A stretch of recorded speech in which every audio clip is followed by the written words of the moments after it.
Hey guys, Aquatic Bob's here. Another video today, just a shorter video on how to remove unwanted algae.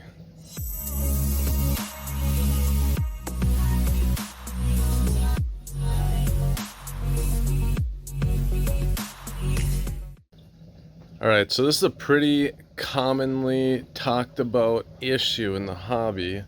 Is I have this algae growing, I don't know what it is, or I do know what it is, but how do I get rid of it? What do I have to do?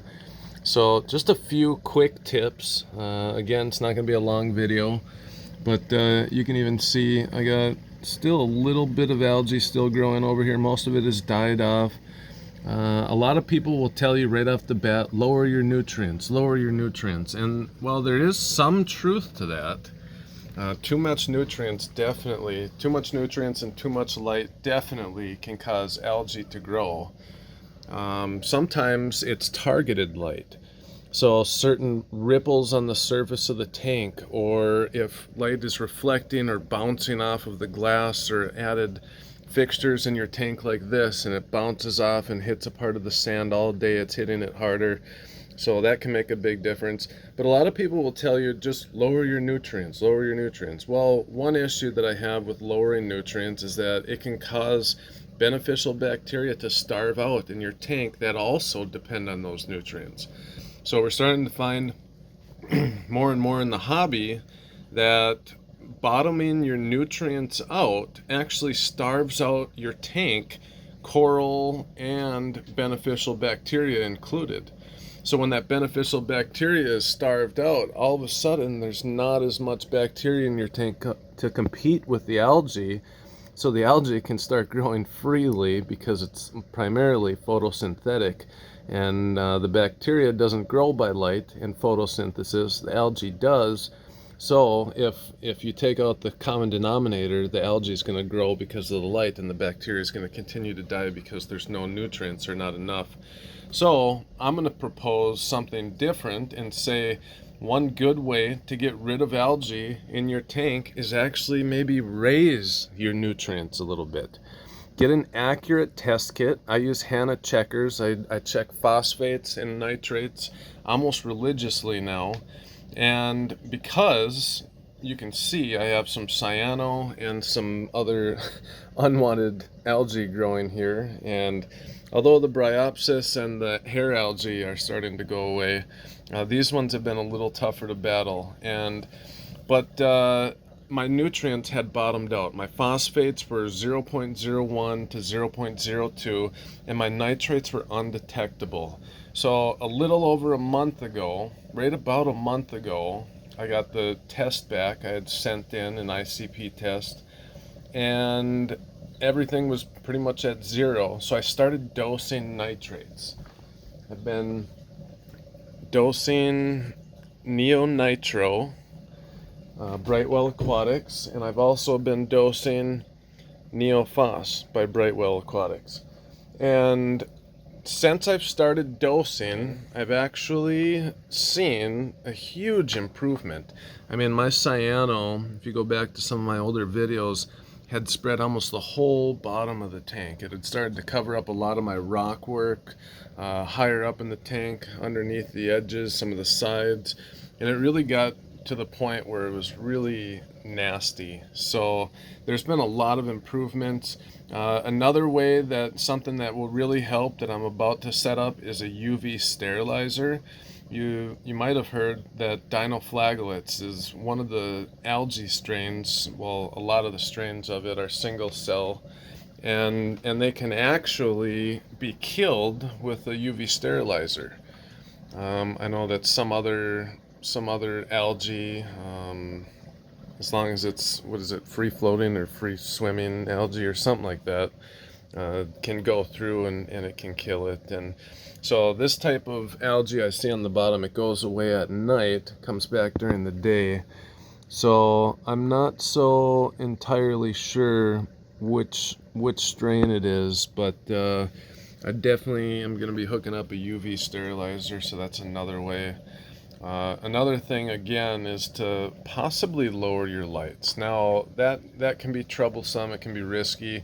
you don't want to throw your whole tank off. You don't want to throw all your coral off, especially if you have a loaded system like I do. And if you lower your lights, you're going to be messing with your par settings and your overall health of your coral. And so if you do go that route, please just know what you're doing and have a plan. Lower your lighting slowly. All changes should be made slowly, right? Nothing should be dramatic. Everything should be slow and over time. So, all right, I've got one last quick tip for you today, and that's to actually go in and manually remove it. And actually, I got one more tip after this too. But so sometimes when I do a water change, so the next water change that I do, I'll go in with my tube, and I get a smaller tube. If you have a big one, it just sucks everything up with it. But if you go in with a smaller tube, and you can actually just manually remove that top layer of algae, probably a little bit of rubble and rock with it, just suck it right off the rocks. Or you can pull it off with your finger, and when it's floating in the water, you can use a net to come through, scoop it out. That can be a little bit of work, but sometimes you just have to do it. It's always better to get on top of it sooner versus later, and it's always better to find out what's causing the algae issue to begin with. So again, I'm speaking from experience with this. This is something that I've just recently really experienced and learned, and now I'm dealing with it because I wasn't able to follow my own advice at first because I just didn't know it. I just didn't know some of this. So I thought I had to keep on lowering nutrients, and I was wrong. My nutrients were already at zero. I was starving the beneficial bacteria. I was starving the good stuff out of my tank. So all right, and the last tip is hydrogen peroxide works for hair algae. I know for hair algae maybe bryopsis, but you can mix up a little bit of hydrogen peroxide and mix it in with a little bit of tank water, and you can actually target some of that hair algae and just a little bit a day. Just come in and get that hair algae, and it should kill it instantly. Like you'll be able to watch it die. And I know some people dose hydrogen peroxide to the tank. I did that at one time. It did help, but it's very damaging to invertebrates. Some coral really respond poorly to it. So maybe it's something to do a little bit more research on. So, but anyways, guys, those are just a few quick tips for you today on how to deal with algae. As always, I encourage you to do some more research, find out what type of algae you're dealing with, and then you can do a little bit more extensive studying into how to get rid of it, how to prevent it. And again, the best way to prevent it is to know what you're doing before the issue arises. Know what to expect, know what can happen, and just keep a healthy, stable tank. Oh, and you guys thought I was gonna forget probably one of the most obvious and common reasons why we get algae is overfeeding. Woo!